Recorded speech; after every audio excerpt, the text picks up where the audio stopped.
Зя ганцааха. За. Танаас гоё асуултууд асуунаа. Тэгье. Өдөр.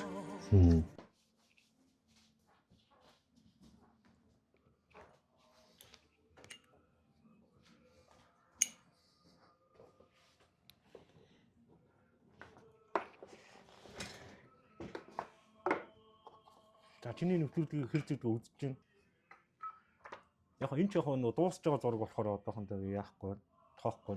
Тэгээ би шин зураг эхлэх болгондоо ингээд лаасааж арч хүж асаагаад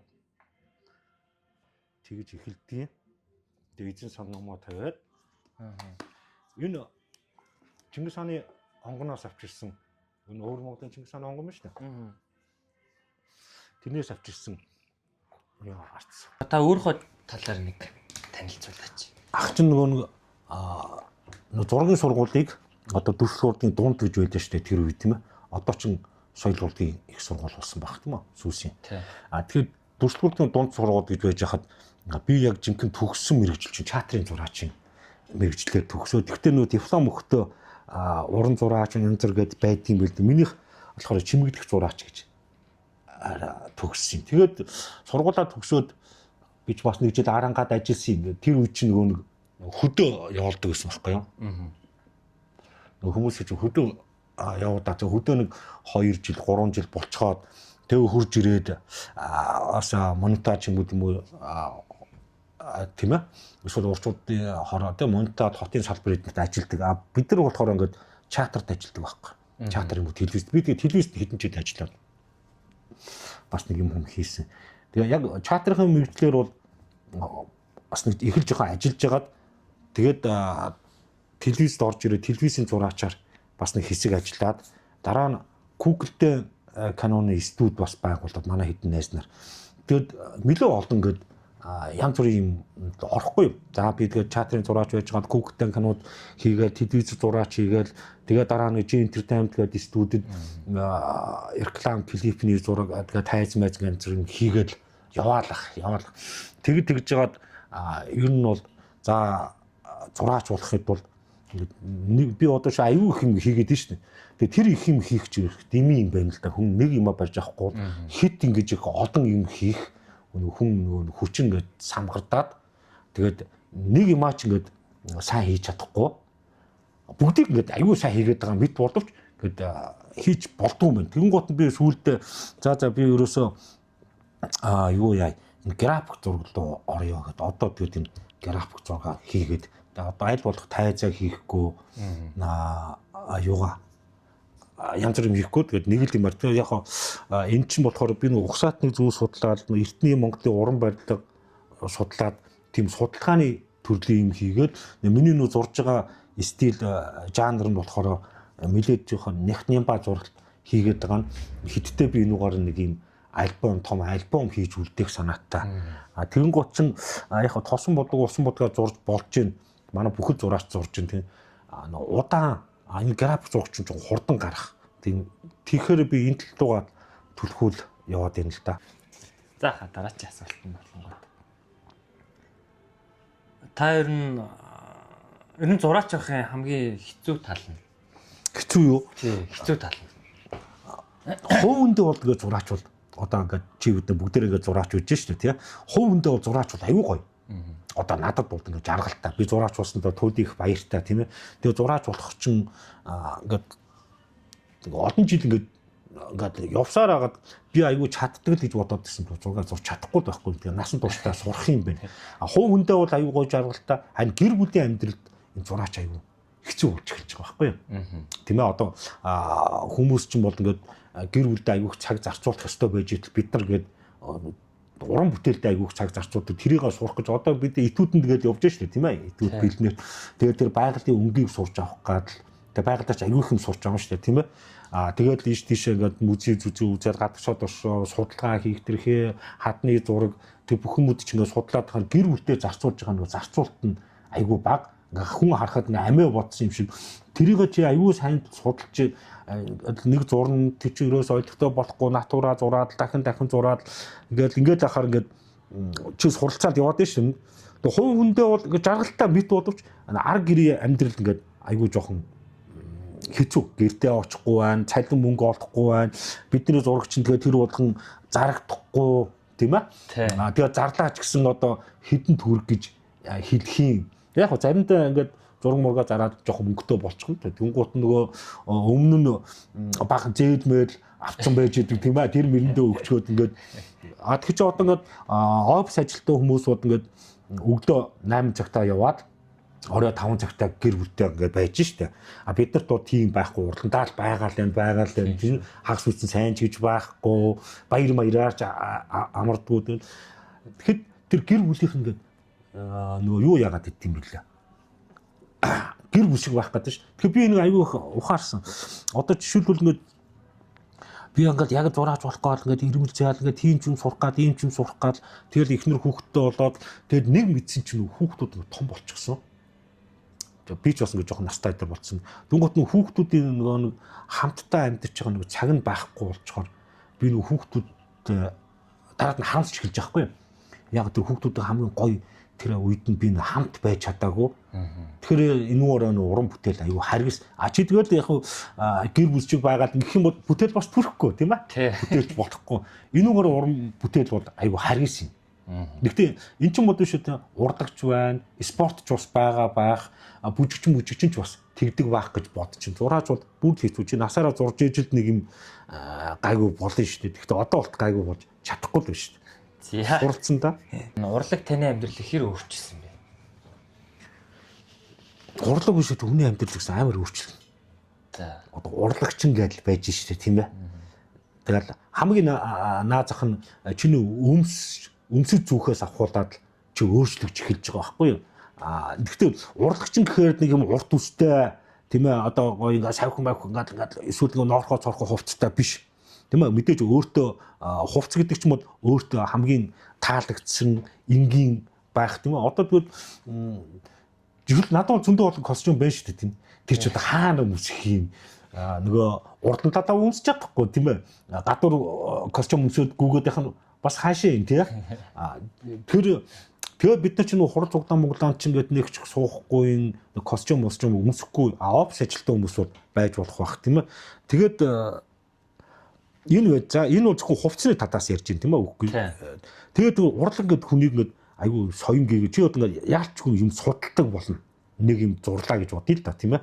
Одоо шийдвэл нэг морьтой маатар зурлаа гэж хэлэхэд Монгол морь ямар байдгийг тэр морины антом судална тэрийг уншин хөдөө гадаа очиж тэрийг харах нь заадгууд Монгол морины эцэг тах одоо Пржевальский таг тийм ээ. Тэгэхэд ирээн таг хоёр юугаараа өөр ингээд ялгаанууд байж. За тэгээд түүхэн зураг зурх юм бол одоо өнөө орд гэр юу байдгийг бүгдийг судалгаад уншаад судалгаа хийгээд ирэхээр чи ингээд жоох мэдлэгтэй болоод тийм ээ. Арай жоох өөр болоод тэнгуут тэрг унших тусам чи тэнцэн хоббисоо дуртай болоод ирэх тусам өөр. Тэгээ одоо чи гадагшаага гадаад дотоод явгууд чинь манайхан ч бол ихэнх нь дэлгүүр хоошоо ингээд зах зээл ингээд гисэл ингээд шопгдод бид нар бод эсрэгээр тэр хүмүүсийн одоо хятад бол хүмүүс ингээд яаж төрж байна. Тэм орсууд яаж төрж байна, туркууд яаж төрж байна, солонгосууд яаж төрж ах уу байдал. Тэгээд тэр музей тэдний нөгөө нэг угсаатны зүг тийм юмудыг үзүүд тэгээд нэг ганц нөгөө дэлгүүр хошоод оронгууд нөгөө биер будгаа аваад тэнцэнээгээ баярлаад тэгээд бид нар чинь арай өөр болоод ирж байгаа. Хүмүүжигдэл аль болох музей их үзэх уртлагынхаа тэр юмуудыг судлаад ирэхээр хүн тийм хэрцгий харгас бид байхаа болно. Уртлагта ойр байгаа урдгаа мэдээд хүмүүжсэн хүн бол ер нь гоё өөр нэмгэн үүх түүхээ мэддэг соёлтой хинтээ яаж харьцах вэ хүлээцтэй байж сурдаг хүний үгийг сонсож сурдаг өөрийнхөө үгийг товч өгөө тодорхой ярих олон ярих юм бол худалч ч юм уу их мэдэмхий болох гэдэг шүү дээ. Урлаг бол хүнийг аюу гой хүмүүжүүлдэг шүү. За ганцхан нэг асуулт асуумаар санаа. Асуулт гэжтэй. Та одоо энэ залуу үеийнхэндээ нэг зөвлөгөө маягийн ч юм уу те нэг тиймэрхүү. Тэгэхээр нэг юм байна. Залуу үеийнхэндээ зөвлөгөө өгөөд ингээл би одоо ингээл амар настай болцсон тийм ээ. Залуучууд тэгээ зөвлөөд байх нь хаашаа. Би ч бас тухайн үед бас л залуу байсан байхгүй юу? Тийм ээ. Залуу байгаад тэгэл ах нарыг ингээд хараад ингээд гайхдаг байсан. Би одоо бол нэг зөвлөгөө өгөөч гэх юм бол одоо та нар цаг үе бол аюу гоё ирж явж байгаа их гоё цаг үе. Бидний үеч гэсэн бас тухайн үедээ гоё л байсан л да. Тэгэд ээж аав их эцгийнхээ үг тэр багш нарынхаа үг мөгөнд аюу сайн орж ямаар юм байна л дээ. Тэг хилээл ахгүй эмээ өвөө хилээд ээж аав хилээд багш ингээд хилээл ахад нөгөө залуу болохоор тоодгүй. Ингээд тоодмаа тэр гөгшөрцөн. Дараад ингээд бодоод ирсэн чинь ингээд тэд нэгээд аюу зүв хилцнийг сүүлд ухаарч байгаа байхгүй юу. Тэгэхээр ингээд тэр одоо би одоо ингээд залуучууд та нар тийх хэрэгтэй биш. Тэр хүний хэлж байгаа үгийг хүлээцтэй авч ингээд өөртөө авч ингээд сурах хэрэгтэй. Манайхан ч одоо ингээд үг авч сурахаа болчихж л дээ. Үг л авч сурмаар байна. Тэгэхээс биш бусдаар яаж ийгээд хөнгөл цаг үеэрээ явна. Тэгээд та нар одоо аюу сайн ингээд ийм мэдлэгтэй шинжлэх ухаанч баймаар байна. Гой шашиндаг байж боломгүй. Тэгээ шашин бол шүч болно гэхдээ аюу дэндүү харанхуй бүдүүлдэг шинжлэх ухаанч байх хэрэгтэй байна. Тийм ээ. Тэгжээ та нар одоо ингээд Монгол улсыг та нар л авч өгнө шүү. Одоо чи хиттэй 26. Тэг 26. Одоо 2000 он их гэж технөө шүү дээ, тийм ээ. Одоо 26 он гэдэг чинь за одоо яадын нэг хэдэн жилийн дараа, 5 жилийн дараа, 10 жилийн дараа танаа үеийнхэн чинь төрд гарцсан. Танаа үеийнхэн чинь улсын их хурлын гишүүн ерөнхийлөгч болоод үеч авч юм. Тийм учраас энэ үеийн монголчууд ямар байх вэ? Тийм ээ. Тэрэгж л хэлмээр. Тэгэхээр залуучуудаа хандаад нэг тийм юм байхгүй. За анзааха. Та тамгаггүй төрийн тайзныхаа талаар нэг хийн тий. Нөө Баатар найруулагч хоёлаа нэг юм жүжиг хийя гэд. Тэр чи 21 онд юм болов уу? 21 онд яриад эскиз хийгээд би одоо чамд эскиз үзүүлээ тий. Эскиз хийгээд тэгээ 22 онд анх энэ тамгаггүй төр жүжигээ тавьсан. Гэхдээ тэгэд энэ жүжиг чинь ямар учиртай яасан гэхээр ер нь бол жүжиг бол зөндөл тавьж байгаа шүү дээ тийм ээ. Тэгэхээр бид болохоор ингээд одоо орчин зайгийн чатарт энэ тамгаггүй төр одоо бол Монгол хаан нэртэй болчихсон шүү дээ. Гадагшаага явж байгаа учраас тамгаггүй төргээд орчуулахаар тэр чинь болж өгөхгүй. Тэгээ Монгол хаан гэдэг нэртэйгээр яваад тэгэнгуутаа энэ чатрын юуг өөрчилсөн байхгүй юу? Одоо тавилтын чөөрсөн жүжиг тоглолт Монголд бүх юм нэгээд өөрчлөөд яг ямар стандарт дэлхийн ямар стандарт байдгийг Монгол хүн дэлхийн ямар стандарт байж болох уу гэдэг яг тэр аргачлалын дагуу бүгдийг хийсэн. Тэгээд энэ бол яг хийгдсэн асуудал юм. Тэгээд зураачийн талаас юу хийсэн бэ гэхээр за бид нар Монголын тайзанд яаж өөрчлөлт шинжилт хийж болох вэ? Өөрчлөөд шинжилээд нэг хамгийн гол юм нь тайзан дээр том юм механик том шалт тавьсан байхгүй юу. Тэр ингээд одоо нэг 100-аад бүжигчд байгаа. Тэр бүжигчд нэгээд харахаар ингээд бүжигчдтэй хамт тайзан дээшгээ удаа доошоо буудаг. Тэр аюу том шийдлүүд зөндөө байсан. Тэгэд ингэж хийсээр байгаа дараа нь бид нар гадагшаага гарна гэж ярьж исэн боловч яхан сайн мэдэхгүй байсан. Тэгээд дараа нь гадагшаага гараад одоо Европ руу тоглоод, Англид тоглоод, Сингапурд, Японд тэргээр тоглоод тэгээ манай жүжиг ингээд гадагшаага ингээд экспортод гарч байгаа байхгүй. Тэгээд монголчууд энэ хийж ирэх чадвартай, хийж ирэх авиастай дэлхийн түвшинд ямар хэмжээнд явж болохыг хийсэн. Тэгэхээр энэ дээр одоо яах вэ гэхээр одоо Монголын нөгөө үүх түүх гэдэг айгүй их бид нар ингээд үүхтэй, түүхтэй, баялагтай, олдууртай бүх юмтай тэгшин мөртлөө бид нар нүүрсээ зөөдөг ч юм уу, алтаач ухдаг ч юм уу ингээд амьдраад ирэхэд урлагаараа бид нар ингээд гадагшаа экспорт хийхдээ аюу том боломжтой байхгүй бид нар аюу.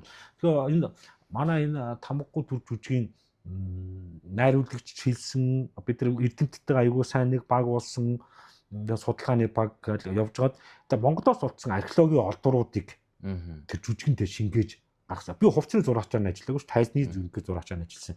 Тэгээд тэр хувцсан дээр тэр деталуудыг хийх археологийн тэр маяг тэгээд тайзан дээр мөн бас Монгол нутгаас олдсон эртний хүнүүгийн үеийн тийм энэ ч угаасаа хүнүүгийн үе юм байна. Тэгээд Пасирикийн үеийн бас олдурууд. Тэгэхээр энэ Монголын энэ олдсон үнэт олдуруудыг бид нар урлаг болгоод тэрийг гадагшаа гаргаж нөгөө нэг манай юм шүү гэдэг чинь тамгалж үлдээж штэ тийм ээ. Тийм учраас ингээд өөрийнхөө үүх түүхээрээ тамглаад энийг орчин цагийн гоё урлаг болгож жүжигэнд гаргасан. Тэгсэн чинь харин би сүүлд бодоод байсан. Эн чинь 2022 онд жүжиг тавигдсан. 21 онд 20 онд бид нар ярьж агаад эскиз хийгээд эскиз мөчид гарав хийгээ бэлтгэл ажиллаж бас удаан л та. Нүсэрч ажилласан. Тэгсэн чинь би нэр сүүл бодож ирсэн чинь 2000 онд би бас тамгагүй төр жүжиг дээр ажиллаж исэн юм байна лээ. Би чинь Дорногов их шүү дээ. Дорногов аймгийн байхгүй. Тэгээ Дорногов аймгийн одоо хэдэн жилийн болж исэн юм доо 2000 он гэдэг чинь тэгэхэд 2000 онд манай аймгийн тэгш ой болоод тэр ойд нь Багуун тавгсрангаа тамгагүй төр жүжигээ тавиад саран өхөө чатар. Тэгээ би анх бас тэнд тавьжсэн. Тэгэхээр 2000 онд нэг жүжиг тавьсан байна. Одоо 2022 жилийн дараа дахид тавиад тэгээд энэ Европ, Аз ингээд дэлхийгээр ингээд явсан юм бэл. Одоо тэгээд энэ коллизм чатарт энэ жүжиг тоолно гэдэг бол айгүй том нэр төрийн асуудал байдаг юм байна л да. Тийм ээ. Тэгэхээр одоо энэ дээр ингээд энэ одоо ингээд Монголын чатарт ингээд дараад нь би чамд үзүүлчих тийм ээ. Чатарт ингээд тавьж ирсэн тамгагүй төрийн тайзмаар юм. Манай Монголын чатар болохоор жижиг гин шүү дээ. Драмын чатар тийм. Тэгээд дараа нь болохоор тэр коллизм тавихаар чинь тэр Европын стандарт тэр том чатар дотор бас яаж харагдах уу тэргээ тийм. Тэгээ хийгээ бид нар хийсэн энэ Азаас юу яад юм бэ? Европт тэр коллизм тэгээ тоглож исэн одоо хятадууд ч тоглоогүй, японочууд энэ бүгдээ тоглоогүй юм байна л да. Азаас ганцхан манайх тоглосон юм байна лээ. Тэгээд энэ нэг нэр төрийн босоо тэгээд коллизм чатарт нэг жүжигээ тавиад тоглосон. Тэгээд тамгагүй төр. За энэ Монголын чатрын юм шиг байна. Тэгээд аюу олон зургтай болчиход ирэхээр сүйд ингээд болохоо болчиход яа шүү. За эн чин тий коллизмын чатар нь өөрөө ч их гоё тайз мэж чатар нь өөрөө их гоё 2500 түүний суудалтай ийм чатар юм байна. Тэнгуут л одоо энд тэр чатрын тэр юутайгаа бас ингээд ижлэхэн байх тэр гэсэн юм. Одоо та чатар их гоё чатраа. Тэнгуут л одоо манайх ингээд тавигдаад ингээд хийгдэд явж ирсэн. Хийгдчихсэн ч үеийнхэн ч байна, хийжсэн зургийнх. Тэгээ дараа нь мөн бас ингээд Сингапурт тоглосон, Японд тоглосон. Одоо бид нэр юунд Шанхайд нэг хятад тоглож чадаагүй шүү дээ. Тэр чинь коммунист орн болохоор ингээд хамаагүй ингээд тоглуулж болдгүй юм байна лээ. Тэгээ би чатраар бол нэг олон бол ажиллаагүй. Телевизд бол яг хэдэн Google-тэй кино, жүжиг, мүжиг ингээд хийгээд явж ирсэн. Тэгээ энэ тамгагүй төр дээр бол сайн ажилласан. За тийм юм байна л. Тэгэхээр эн чинь ингээд би яг товч ярьж л та тэгээс ингээд энэ чинь ингээд аюу их юм нэгэгддэг юм байна. Тэгээд дэлхийн стандарт гэж юу гэдэг юм бэ? Тэрэн дээр гарахын тулд ямар шаардлага хангах ёстой юм. Тэгээ гарчхаа бид нэр тэнцээс ингээд эн чинь ганц миний ажил биш. Би бол зөвхөн зураач ажил хийж байна. Энэ банк хамт олон тэр олон бүжигчд явна. Тэр найруулагч тэгээ дуу шуумны операторууд, инженерүүд, тэгээ видео техникч гэдэг аюу олон юм. Бид монголчууд багаараа яаж сайн тоглодгийг үзүүлсэн тамгагүй төр дээр. Би бас юу яасан шүү дээ. Парист модэлтэн уучин Парист олимпиад очив. Тэгээ 24 онд юм. Тэгээ 24 тийм ээ. Тэнд бас Парист нөгөө нэг Монголын спортын өдөрлөг гэдэг нэг юм болох. Тэрний бас тайзын Парист хийж өгсөн шүү. Тийм. Бас тайз үлээ хийсэн байна. Бас Москвад бас олон улсын экспоны тайз хийгээд транзит Монгол хийгээд тэрний тайзыг хийгээд би нэг гадагшаа жоохон тайз хийгээд идэв юм. Хятад бас 2 3 тайз хийж өгсөн. Тэгээ тэрний тайзыг хийгээд дүүчийн сцен гээд бас тэр шагнал баглыг авч ирсэн. Тийм. Тэгээ одоо бол яг ингээд зураад ингээд байгаад байна шүү дээ. Одоо нэг тийм яг ингээд найруулагч нар янз ингээд тайз мэд хийгээд тэгээд нэгд бол багийн ажил байна. Надад одоо жоохон хүн их багтаа болоод байна. Өөрийн талын. Тэгээд тэр шиг хийгээд яваа болно. Чат нэг хийх л баг. Өөрийн уран бүтээлд хувь талаасаа бодох юм бол тэр чинь багийн ажил болохоор гэдэг. Яг уран бүтээлч талаасаа одоо ингээд миний уран бүтээл ингээд бага болчиход байхгүй. Ах нь одоо ямар шантай энэ нэг цогцлборынхаа зураг хиймээр байна гэдэг дотор бас нэг төрийн тахилгатай 13 хайрханаараа бас нэг үзэсгэлэн гаргах гад. Тэгээ дараа нь зөвхөн Монголд гэр одоо Монголд гэрэх чинь энэ чинь өшөө Баруун аймгийн гэр, Зүүн аймгийн гэр, Буряд гэр байж байна тийм ээ. Ламын гэр байж байна. Үзэмчин хушууруудын өвөр Монголд бараг гэрүүд гээд бүх гэрүүд чинь бүгдээр өөр штэ. Энэ ядуугийн одоо отрын гэрж гэдэг юм. Тэр гэрүүдээр бас нэг үзэсгэлэн гаргана. Тэгээд тэрүүгээр нэг альбом хийх. Тэгээд миний юмнууд бол үндсэндээ яасан гэхээр би нэг хээ судлаад нэг түүх мөх археологи юм судалж байгаа. Тэрүүгээр нэг ном хийх гэдэг таахгүй юу. Тэр нь болохоор угсаат нэг юм судалгааны юм хийчих санаатай. Зөндөө ажлууд байна. Тэгээд тиймэрхүү юм хийх гэдэг явж байна та. Тэгэхээр ямар ч юм одоо зураг зурсан ч тэр байшин барилга барьсан ч тэр хуучныхаа угсаа гаралт түүх юмудаа сайн судалж байгаа яг тийм сайхан Монгол юм хийгээд тийм ээ тиймэрхүү юмнууд гээд гаргаж чадчихвал их гоё байна. Тэгээд тэр Монголынхаа түүхүүдийг бид нэр орчин цагийн бодгоод гаргаад тамгалаад энэ бол манайх шүү гэдгээ хадгалсан гэсэн утгатай. Би хамгийн бахархалтай тамгагүй төр дээр бол яг Монгол хаан гэд нэрлэдэг шүү дээ. Тэн дээр бол тэгжил бахархдаг шүү дээ. За анзааха тамгагүй төр юу нь юу болоод идэв бас л нэлээ нэг хэсэг шоугаал нэг юм болоод ирсэн шүү дээ. Тэрэн дээр нэг тайлбар маяг юм. Тэгэхээр нэг ийм юм байна. Одоо жишээлбэл энэ тамгагүй төр одоо жүжиг одоо Монгол хаан болсон тийм ээ. Энэ жүжиг бол ингээд Монголд бол ингээд чатрын хөвсгөлд ингээд чатарт ингээд хувьсгал хийсэн жүжиг гэж үздэг байхгүй. Яа за тэр тайсны ажил байна, инженерийн ажил байж байна. Тэр дуу шуум, техник, тэр багийн ажиллагаа тэр үнэхээр бол гайхамшигтай болсон. Тэгэхээр энэ яасан гэхээр Монголдо хийгдээд дээрээс нь гадагшаага өрөвдөр залдаг дээр тоглоод ингээд яваад ингээд болоод ийн гэдэг чинь бол Монголын соёлын бүтээгдэхүүн дэлхийн стандартад очсон гэсэн утгатай болж байгаа хгүй юу. Гэвч одоо ингээд сайн амны хажуугаар садаа гихчээр хамаг гол асуудал нь хүний монголчуудын нэг юм атаархлын хорслын нэг тийм гоё юм хийчихэр тэрэнд нь атаархдаг юм одоо хорсдог одоо ус дүржүүлдэг тэр жүжигийг байхгүй болгох гэдэг энэ бол яг өнөө цагийн монголчуудын бидний нөгөө нэг юм муухай зан тийм ингээд нөлөөлөөд жүжигээ ингээд чааш нь явахгүй ингээд гацааж байгаагийн нэг хэлбэр юм уу да гэж бодсон. Яг хуу урд нь бид хамгийн анх юу яасан шүү дээ. Хятад уучтнууд тоглох гэж явсан юм. Тэр чинь юу хятад элчин сайдын ямар зөвшөөрөөд Хөх хотын тэр удаан бүчгээд чатартан тогтоолохоор болоод тэгсэн удаан бүч нь Хөх хотдоо за тоглож болохгүй та нар орц тоглоо гэдэг. Яг орц гэдэг нь яг монголчуудыг бага очих, өвөр монголчуудаа бага очих үзэх байх гэсэн бодол байсан баг. Тэгээд яг орц тоглоод жүжиг мүжгээ ингээд яг хийгээд ингээд яг 50-ийн өдөр гээд ус таслаад, ус алдуулаад, тог таслаач гэдэг ч юм уу. Энэ хятадын талаас болиулсан. Энэ нь бол яг хөөхөр гадаад хүчин зүйл юм үлдэг шүү дээ. Тэгэхээр хятадын коммунист намчин тэр Монголын тийм жүжиг тавих нь огшиж тийм байх нөгөө Монгол гэсэн нэгдмэл байдлыг бий болгочих уу гэсэн үзэл бодолтой. Ингээд хятадууд бол хаачихсан юм. Тэгээ бид нэр тоглоудаагүй бүгдийг ингээд хорж цагдаад бүр хүчээр ингээд цагдаа сэргийлэхээ авч явж нөгөө хилгээл дээр авч гарсан. Энэ бол гадаад хүчин зүйл. За яг хөө. Тэгэхээр заавал нэг юм чинь ингээд нэг тулгаргаад байна шүү дээ. За энэ бол гадаад хүчин зүйл учраас гайгүй. Тэгээд яг англичууд болохоор ханд нөгөө хятадуудын хорсон боосныг нь сонирхоод энэ яахаар ингээ хориод идэх юм тийм ээ. Юу болохоор ингэдэг. Тэнд бол нэг тийм айхтар хорж боомлоод байх юм ерөөс юм байхгүй жүжиг байхгүй тийм. Тэгээ англид ингээд амжилтаа тоглоод дараад нь Сингапурд амжилтаа тоглоод эренгуутл нөгөө манай монголчуудын нэг юм атаархуу заваан зам тэгээ тэр нөгөө найруулагчтай ус дүртэй хутгаад мөнгө төгрөг идсэн болгоод Японд очоод ингээд жүжигээ тоглох гэж байхад ингээд тийм ээ. Жүжигийг ингээд үзүүлэхгүй байх талаас нь арга хэмжээ аавна гэдэг бол энэ чинь урлаг шүү дээ. Энэ чинь ямар ч улс төр биш шүү дээ тийм ээ. Тэгээ энэ хоёрыг нэг үүмүүлж байгаа нь ерөөсөө боломгүй юм байна.